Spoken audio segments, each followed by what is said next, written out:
Today I am going to share a short recipe video of aloo bhujia.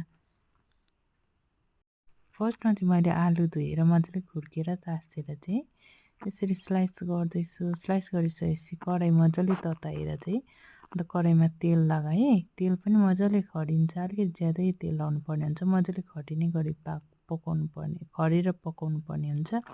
अन्त हर्दी र नुन मात्रै लाएर बनाउनुपर्छ, तर नुन चाहिँ लास्टमा लाउनुपर्छ। अब तेल खरिएपछि आलु लगाएँ अनि माथिबाट चाहिँ हर्दी लगाएर चाहिँ मजाले बिर्को नछोपिकन मजाले पकाउनुहोस् 10 मिनट जस्तो लो फ्लेममा। अन्त चाहिँ लास्टमा नुन हालेर चाहिँ यसरी छोपिदिनुहोस् 2 सेकेन्ड जस्तो, अनि यस्तो मजाले पाक्छ। एउटा पनि नकुर्किकन पाक्छ, एउटा पनि नफुटी पाक्छ। अन्त चाहिँ मेरो छोरीहरूलाई चाहिँ पुरा मन पर्यो अरे। मेरो छोरीको चाहिँ फेभरेट हो आलु भुजिया, दामी भन्दैछ। अन्त मेरो हस्बेन्डले पनि दामी भन्नुभयो।